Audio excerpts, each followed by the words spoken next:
Assalamualaikum warahmatullahi wabarakatuh. Anak-anakku sekalian, hari ini kembali kita membahas materi tematik, masih di tema 1 di hari terakhir pekan ini ya. Bisa dibuka LKS-nya. Halaman 61. Hari ini kita masuk ke subtema yang ketiga, ayo selamatkan hewan dan tumbuhan. Di sini kita garis bawahi bersama ya. Dipegang pensil dan penghapusnya. Pelestarian hewan dan tumbuhan ada di paragraf pertama baris pertama sebelah kanan. Pelestarian hewan dan tumbuhan merupakan usaha untuk melindungi hewan dan tumbuhan agar tidak punah.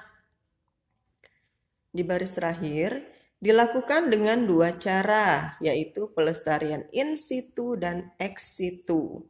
Apa itu pelestarian in situ dan ex situ? In dari kata di dalam, ex dari kata exit di luar. Artinya, langsung digaris bawahi paragraf kedua. Pelestarian in situ adalah pelestarian yang dilakukan pada tempat asli hewan atau tumbuhan tersebut berada. Maksudnya, tadi seperti yang Ibu sampaikan, in itu di dalam berarti pelestarian di dalam habitat aslinya. Habitat itu apa, Bu? Habitat adalah tempat tinggal makhluk hidup. Nah, contohnya apa pelestarian secara in situ?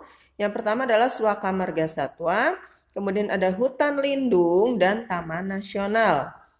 Suaka Marga Satwa merupakan kawasan yang melindungi hewan, sedangkan Taman Nasional merupakan kawasan yang melindungi hewan dan tumbuhan. Jadi maksudnya, kalau Suaka Marga Satwa itu melindungi hewannya saja. Hewan apa yang ada di dalamnya? Misalnya ujung kulon. Di ujung kulon itu ada badak bercula satu. Nah, berarti si ujung kulon ini disebut dengan Suaka Marga Satwa ujung kulon. Ya, hanya melindungi si badak bercula satunya saja karena badak bercula satu itu habitat aslinya, tempat tinggal aslinya adalah di ujung kulon. Kemudian Komodo sama. Jadi Pulau Komodo juga salah satu termasuk Suaka Marga Satwa. Pulau Komodo dihuni oleh hewan aslinya yaitu komodo yang memang habitat aslinya berasal dari Pulau Komodo yang ada di Nusa Tenggara Timur ya. Jadi kalau Suaka Marga Satwa ingat hanya melindungi hewan langkanya. Berbeda dengan Taman Nasional atau disebut juga cagar alam.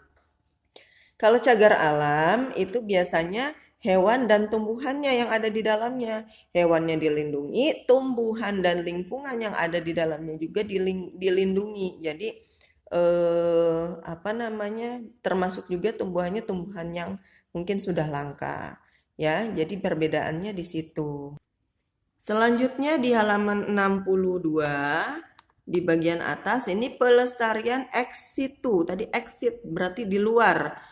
Adalah pelestarian yang dilakukan di luar tempat tinggal aslinya atau di luar habitat aslinya. Apa contohnya? Ada kebun botani atau kebun raya Bogor ya. Siapa yang sudah pernah ke sana?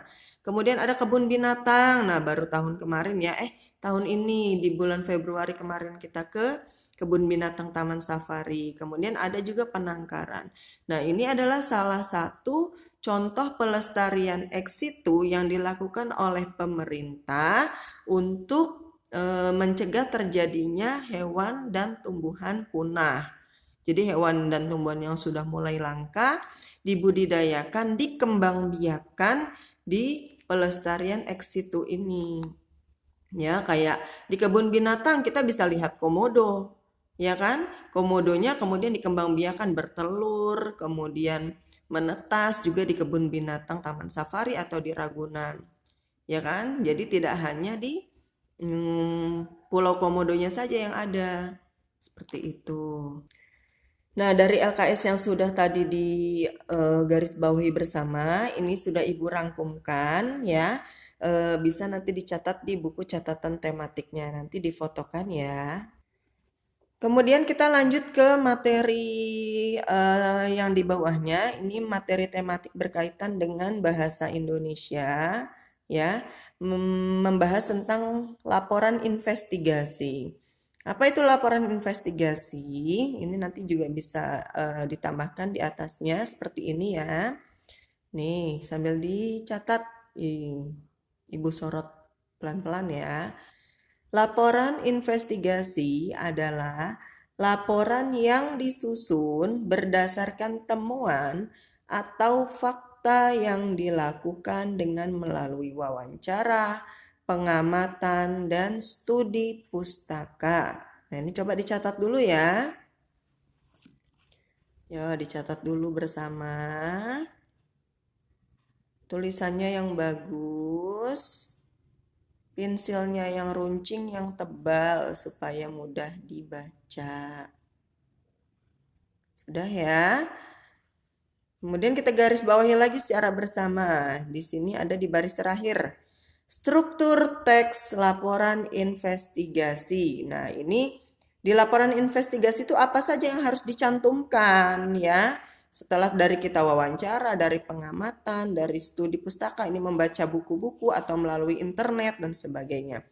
Ternyata ini informasi yang kita peroleh, formatnya seperti ini, harus ada judulnya. Judul adalah bagian kepala laporan yang atau sesuatu yang digunakan untuk menandai laporan investigasi. Nah, harus ada judulnya dulu ya, beritanya tentang apa, laporannya tentang apa. Kemudian yang kedua alat dan bahan, yaitu benda yang digunakan dalam pembuatan teks laporan investigasi.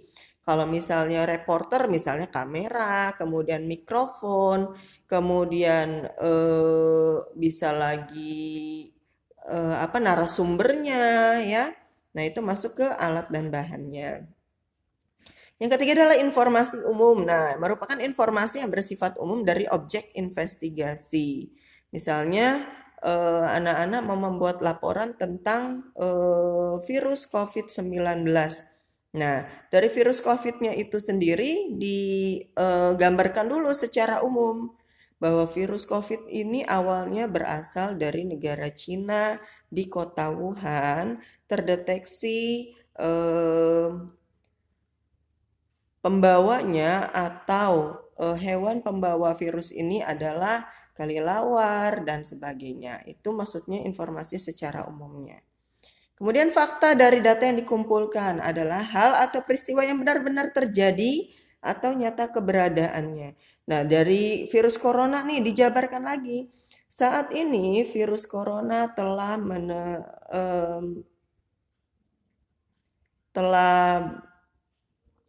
menelan korban sebanyak sekian juta orang. Kemudian menyebar ke beberapa negara yang ada di dunia termasuk di Indonesia. Virus corona menyebabkan perekonomian sebuah negara menjadi menurun dan lain-lain sebagainya. Kesehatan juga saat ini sangat dibutuhkan oleh masyarakat. Pendidikan pun terhambat dan lain sebagainya. Jadi dijabarkan fakta-fakta yang diperoleh dari akibat si virus corona tadi. Dan yang terakhir adalah kesimpulan, yaitu pernyataan berisi fakta, pendapat, dan alasan pendukung mengenai tanggapan suatu objek investigasi. Jadi tadi isinya virus corona yang saat ini telah menyebar di beberapa negara di dunia mengakibatkan ekonomi, kemudian pendidikan suatu negara menjadi menurun dan terganggu, maka apa pendapat anak-anak? Segera dibuat vaksin untuk menanggulanginya supaya tidak berkelanjutan. Kemudian alasan pendukungnya apa? Misalnya karena virus ini mengakibatkan negara-negara di dunia hampir terpuruk sehingga butuh sekali vaksin diproduksi secepatnya dalam jumlah yang sangat banyak. Nah, gitu ya. Juga faktor-faktor pendukung lainnya. Nah, tugas hari ini adalah di halaman 63 berkaitan dengan laporan investigasi juga pelestarian makhluk hidup. Di sini ada tugas, cari informasi tentang satu jenis hewan yang menjadi ciri khas di wilayah tempat tinggalmu. Lakukan investigasi untuk mengumpulkan fakta tentang hewan tersebut dan tuliskan dalam bentuk laporan. Cantumkan ciri khususnya, habitat aslinya, manfaatnya, jumlah populasinya, kemudian penyebab kelangkaannya, langkah-langkah pemerintah dan langkah-langkah masyarakat untuk melindungi kelestariannya. Bagian-bagian ini ditulis di buku tulis tematik setelah tadi mencatat tentang pelestarian hewan dan tumbuhan. Jadi di bawahnya tulis seperti ini. Nah, formatnya seperti ini ya. Nih, sesuai urutannya di LKS halaman 63 tadi. Anak-anak tulis seperti ini. Judulnya berarti tadi kan katanya kalau laporan investigasi ada judul ya. Nah, ini judulnya samakan seperti ini. Badak bercula satu ujung kulon. Yang kalian cantumkan adalah ciri-ciri khusus badak bercula satu itu apa saja. Nanti bisa cari informasi ini di Google ya. Kalian ketik keywordnya badak bercula satu ujung kulon atau ciri-ciri badak bercula satu ujung kulon. Diisi di sini minimal 3 atau kalau lebih dari 3 silahkan cantumkan sebanyak-banyaknya. Kemudian yang kedua, habitat asli hewan ini adalah ada di ujung kulon Banten berarti ya. Kemudian jumlah populasinya saat ini. Nah, di situ pasti akan tercantum di Google. Saat ini populasinya ada berapa. Kemudian penyebab kelangkaan hewan ini apa saja? Minimal 3. Kalaupun ada lebihnya silahkan. Kemudian langkah apa yang dilakukan oleh pemerintah dan masyarakat untuk melindungi kelestariannya tadi supaya hewan ini tidak punah. Apa saja yang dilakukan pemerintah di sini? Boleh minimal 3 ya. Semua contoh minimal 3. Tulisannya yang bagus juga, pensilnya yang runcing. Kemudian manfaat dari badak. Emang badak ada manfaatnya, Bu? Ada. Karena itulah mereka diburu ya. Penyebab kelangkaannya salah satunya adalah diburu oleh manusia. Kalau diburu berarti ada manfaatnya. Nah, apa saja manfaatnya? Nah, nanti dicari juga di Google. Ya. Nah, setelah anak-anak menyelesaikan ini, bisa dibuat paragraf atau bisa juga dibuat per nomor seperti ini. Setelah tadi ditulis di buku tulis ya, di buku tulis yang ini. Nah, pindahkan ke sebelah sini, ke LKS. Judulnya tadi apa? Badak bercula satu ujung kulon. Alat dan bahan yang digunakannya apa anak-anak untuk mencari informasi? Handphone, kemudian buku, pensil, kemudian apalagi misalnya yang untuk mencari informasi tadi ya, media Google atau YouTube dan sebagainya. Kemudian informasi umumnya tadi ciri-cirinya badak tuh apa saja ya.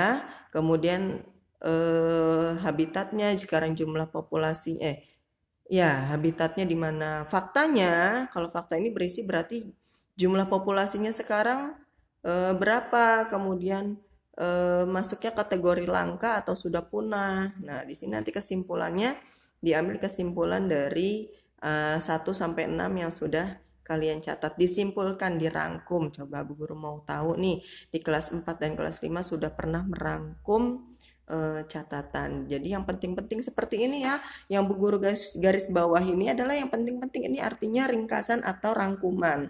Jadi tidak semuanya ditulis, yang kira-kira penting dan antara satu kata dengan kata lainnya itu nyambung. Ya. Nah, mungkin itu yang bisa Ibu sampaikan untuk materi hari ini. Untuk mencatatnya Ibu kirimkan fotonya ya supaya mudah nanti ditulis ulang. Kurang lebihnya mohon maaf. Wassalamualaikum warahmatullahi wabarakatuh.